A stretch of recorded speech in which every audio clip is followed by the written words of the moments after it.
The gentleman from New York is recognized. Thank you, Mr. Speaker. I rise to oppose the extension of these provisions when the House has done nothing to consider them or to consider possible reforms or even to hold a hearing or a markup.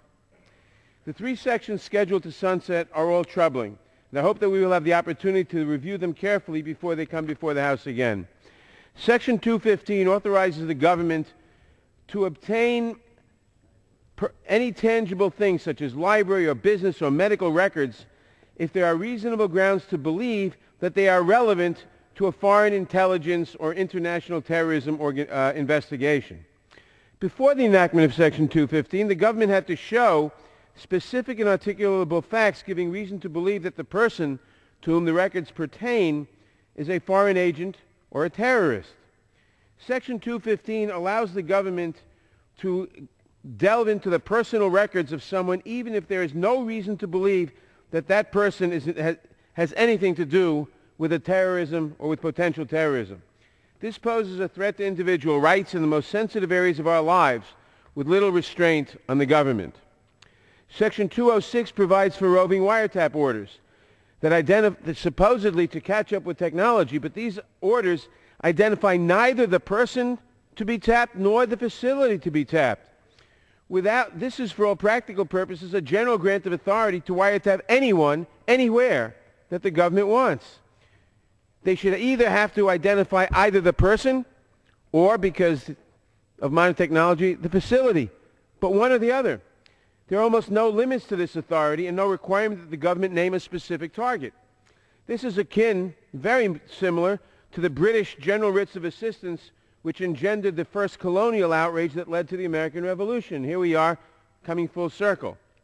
Section 6001 of the Intelligence Reform and Terrorism Prevention Act, the so-called lone wolf provision, permits secret intelligence surveillance of people who are conceitedly not affiliated with a foreign government or organization. It provides the government with the ability to use secret courts and other investigative tools that are unacceptable in a domestic criminal investigation as if we were dealing with a foreign government or entity. According to government testimony, this provision has never been used because you can use the normal criminal provisions if you suspect someone of planning mayhem or terrorism or anything else.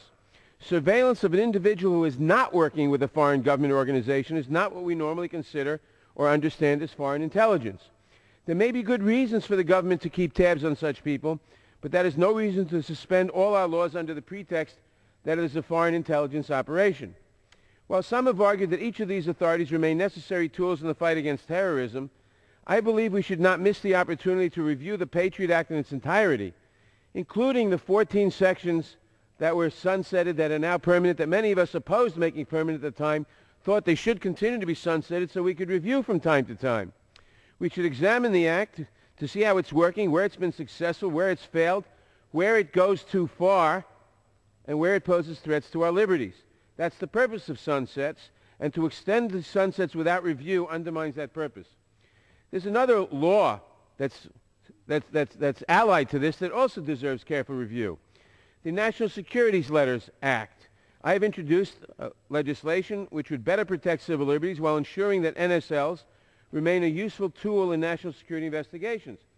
I hope we can work to strike that balance in a responsible and effective manner, but the record of the abuse of the NSL authority is too great for the Congress to ignore. I was encouraged to see some of my Republican colleagues cross the aisle last week to vote no on the extension. It shows a healthy skepticism of unrestrained government power to spy on people in the United States. That is the essence of opposition to unchecked government power. That value should not be a partisan one. I hope to work with my colleagues on both sides of the aisle to restore our traditional respect for the right of people to be secure from unchecked government intrusion. That's why we have the Fourth Amendment. I hope we will be able, after this vote, to examine carefully the way these provisions have been used or abused and to look at ways to reform the law in light of experience. That was the purpose of sunsets, and I hope we can take advantage of that opportunity. I thank you, and I yield back.